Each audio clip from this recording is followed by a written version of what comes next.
I am here to show you today my favorite tools. Oh my goodness, I can't wait to show you some of these things. So let's talk about organization first. So we try to get organized, right? This is one of my favorite little organizing tools. It is called Stash and Store, and you can put anything you want in it. And so I absolutely love this, and I have my tools in it. And what's really cool about this Stash and Store is you can take it with you to a retreat or wherever you want to go. So you just grab it, put it in your bag, and there you go. You can stick everything in it, have it right by your table. So that is a big organizer thing that I like. I also like to have Kai scissors with me when I go. So I have several sizes. The Kai scissors, they cut so well, so I highly recommend those. And then I like to use the Creative Grids rulers. We have several sizes, and this is the 6.5 by 24.5, and then we have this size, which is the 6.5 by 6.5 size. And I love these because they have that little sandpaper backing to them, so these work really well to hold down on your fabric. You will see me use, and in some of our sessions that we're going to do, you'll see me use a lot the glue pen. So this is the Soline glue pen, and it has these nice refills, and so I use those a lot. So I'm going to tell you about those. I also love the Acorn Easy Precision, I'm going to say that wrong, Easy Precision Piecing System. That's hard to say. So this is to be able to put some extra starch right in your seams, and you're going to see me demonstrate that and use that a lot. So that's going to be coming up. And then, oh my goodness, sometimes I'm a certified So Kind of Wonderful teacher, and sometimes they have us iron those seams open. Whoa. So when we do that, it's kind of hard to get that seam open. Well, this strip stick, you just put that fabric right on that strip stick and it will open it for you. So I really like the strip sticks. We also sometimes teach paper piecing, and when we teach paper piecing, you need that add-a-quarter ruler. So an add-a-quarter ruler is among one of my favorite tools, so you'll want to have that for you. So I want to demonstrate this next little tool. It's a Zirkle magnetic pen holder, and I got to tell you why this is super cool. So I brought a bunch of pens, and these are my favorite pens, by the way. I'm going to grab these. These are the Patchwork fine pens, because I like these for piecing because they're real long. So I like these a lot for that. So I'm going to show you here in a demo how you do these pins on this particular, if I can hold them here. All right, so you go just like this, hold them close, and they go just like that and spread out all around. Isn't that cool? So there you can have that, and then you have the pins right at your fingertips when you want. Awesome! So I really like that. I like the Bobbin Holders, and there's several different kinds. There's the larger one or the smaller one, but these Bobbin Holders, they really keep you organized. So who needs to be organized, right? Yeah, me! I need to be organized. So we all need to be organized. And this is a mini stash holder, so you can do a mini one. Maybe that's better for retreats for you. We have the chalk pencil, and so the chalk pencil is something that you're going to use as well. And I also like to use just a regular chalk pencil too. So you can just get a pencil, or you can use this one. I do like the mechanical one, and I do like it because it comes with extra lead that you can put in your pencil. So I like that a lot, and comes with different colors, so then you can do that. I also like to use the friction pen, and there's a lot of controversy on the friction pen. Some people don't like to use it, but I like to use it on some fabric when I test it that it's going to be okay, because you can mark things and then you go with your iron and iron it, and because of the friction it just comes right off.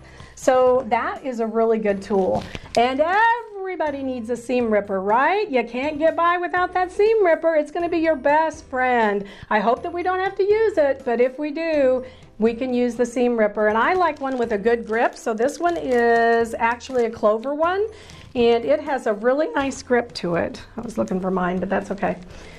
Alrighty, and then we have, oh yeah, you got to have a rotary cutter, right? And you need a good one. I always tell my husband, you got your garage full of tools, so I need the best tools. I like this one in particular because it's got the ergonomic handle on it. So that one you'll see me use a lot in class because of that. It makes it really easy. And then I'm going to show you a little bit about this gripper. This gripper, I will actually use this and give a demo on this in our class that I'm going to teach on accurate cutting, because this will help you with accurate cutting. And so we will use this pretty soon, and I'll get to show you and demo that, but you're going to like that. So when we talk about seam rippers, I should have grabbed this when I grabbed the regular seam ripper. This is an electric seam ripper. Oh, girls and gals, this will help you so much more. So this one will actually has battery operated, and you push the button and zip, zip, zip. And I will demo this when I do one of my pieces, because you know I'm going to mess up sometime, right? Nah, not Norma. And then we have 505 spray, this adhesive spray, and I do like for you to use this sometimes in different things. And if I get time in one of my tips section, I'm going to try to do a section on adding a label to your quilt, and I use the adhesive spray for that a lot. So I will show you some of that and how to use that. Best press, another girl's best friend. We got to have our best press.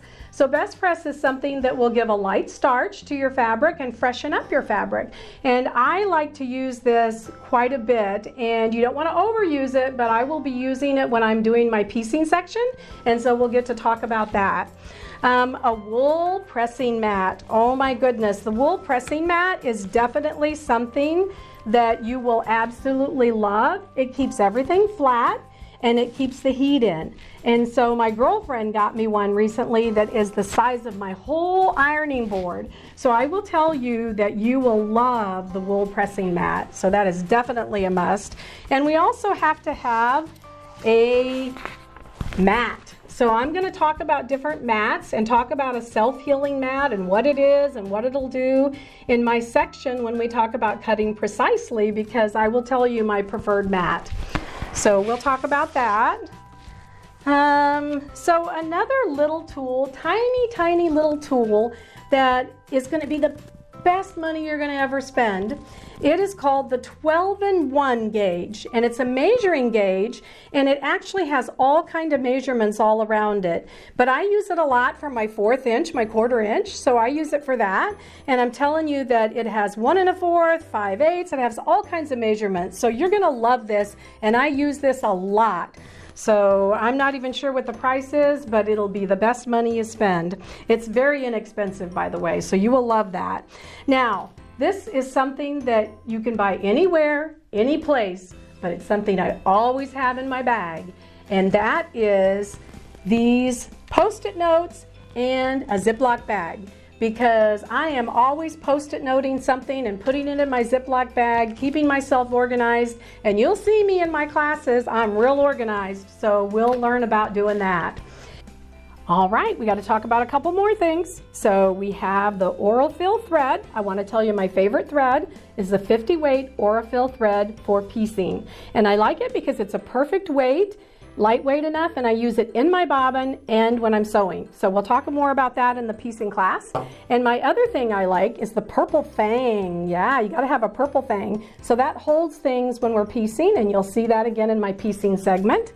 And Sewing Edges by Marcy Baker. I use these quite frequently, and I am going to demonstrate those in the next session when we do the scant 1/4 inch. So watch for that. And my favorite tool of all time, what is it? It's the Martelli Mat. So I love this thing. I tell you why, because it has such a nice turn to it. It really turns really nicely for me, and it comes with an ironing mat that you can put on, or it comes with the grid like this. So I use this a lot in my classes, and you'll see me use that. So I would highly suggest one of these. So I hope you had fun today and learned something, and maybe you learned about some new tools. And next session, we're going to talk about scant 1/4 inch. So join me, won't you? We'll see you soon.